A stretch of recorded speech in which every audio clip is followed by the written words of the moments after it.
Hello, my name is Rafaela Marques Piñto. I'm Portuguese.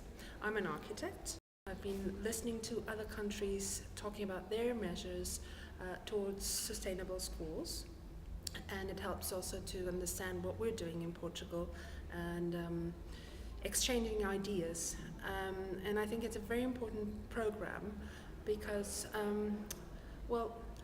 sustainability, not thinking only about resources that are finishing if we don't take care of them, like natural resources, but sustainability in terms of a school that's flexible enough to adapt to time going by and different curriculums and all of those sort of things that you wouldn't normally think about in terms of sustainability. I think sustainability is too much regarded as green or ecological measures, and I think this conference is very important because it gives different types of viewpoints on sustainability.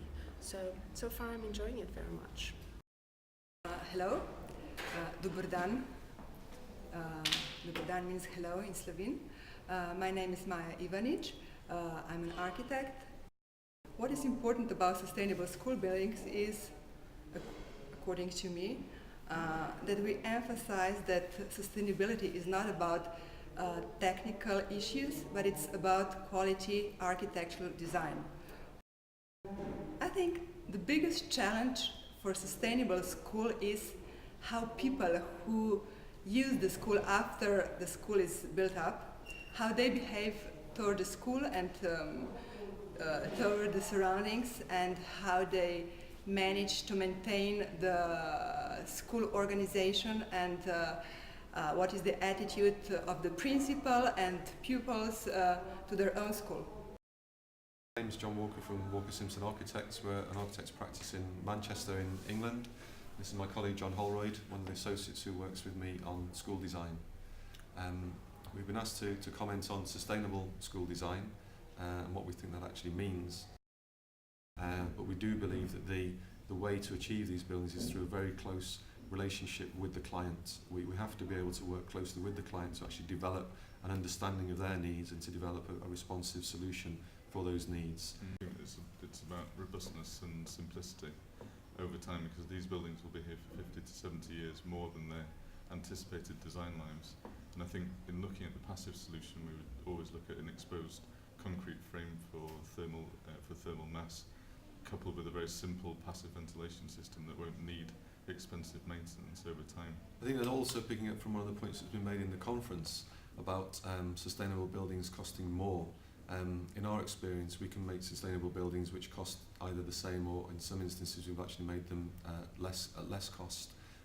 The important element is to actually see the range of materials that you're using, and to use lateral thinking, not just process-driven thinking, to actually come up with inventive solutions. We're looking at the moment at projects, and we just had one recognised with an award where we've reused aluminium.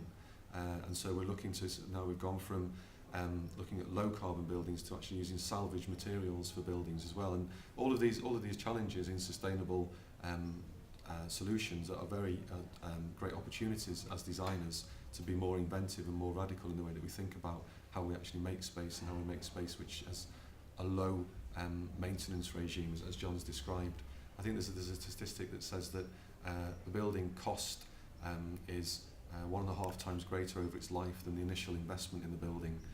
So what we invest in at the beginning is actually for long-term gain, rather than just the short-term gain of the initial constraints, if you like, of saying how much a building should actually cost. What is the long-term cost to us? And not only now, what is the long-term cost to us financially, but what is the long-term cost to us environmentally as well?